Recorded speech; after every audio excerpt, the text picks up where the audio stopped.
Follow ang... So, ayun guys, papakita ko sa inyo yung simpleng camping setup namin dito sa guardhouse namin dito sa campsite na binabantayan ko. So, eto guys. So, ayan. Ito yung matagal ko na itong binili na lutuan. Bali itong gamit doon niya sa campsite, tiniram ko muna. So, ayan. Nagluluto yung aking good boy na bata. Ayan guys. Tapos dito nakalagay yung duyan natin. Okay. Oh, ha? Feel the nature guys. So, camping muna tayo. Geng geng. Noodles natin dyan. So, papakita ko sa inyo yung binigay nung guest natin na grabe, mga Korean noodles.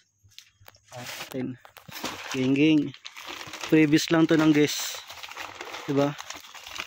Ang sarap dito sa cabin. Tinapay. Ayan guys. Akala mo sa bundok ka tapos naka Korean noodles ka. Geng. Ayan, nagiinit na siya. Ayan, mga lulutuin natin. Oh ha. Panis, samyang ramen. Bang bang bang. Ano kaya tayo boy? Magano tayo? Ano yan? Di ba naging challenge yun? Yung samyang? Pwede. Ano yun? Ano yung pinakamanghang na noodles yun? Oh, gawin na tayo mamaya. Tapos ano tayo? Ayun, ano tayo? Ano yun? Mukbang samyang ramen. Guys, abangan nyo mamaya. Update ko kayo. So, ayan guys, so dinner, Korean noodles, hilaw na sinaing, tsaka corn beef yun. Food trip lang, geng geng. Sarap. Sarap yan. Ito guys, yung update. Ito yung tutulog namin. Tamang hamok lang kami ito, duyan-duyan lang. Ang unang plano kanina, dun sana, ayan, yung lugar na yan. Kita nyo naman yung dilim. Ayan, naka-flash yung cellphone. Pag walang ilaw, ayan siya. Oh, hindi ka na makikita. Huwag ka matutulog. Ayan o. Pero may ilaw tayo rito, solar. Ayan. Kaya medyo maliwanag. Tapos tamang ilaw-ilaw lang tayo dito sa guardhouse natin. Food trip po. Mukbang. Korean noodles. Yeah. Yun. Follow ang... Hanggar.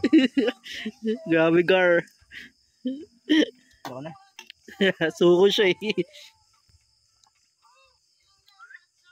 And guys, bago tayo matulog, naka-ready na yung dalawang duyan natin. Papa-set muna tayo ng bonfire dito. Yan, gawa ng ballers natin. Ayan, guys. Tamang bonfire lang muna tayo. Tabi-tabi po.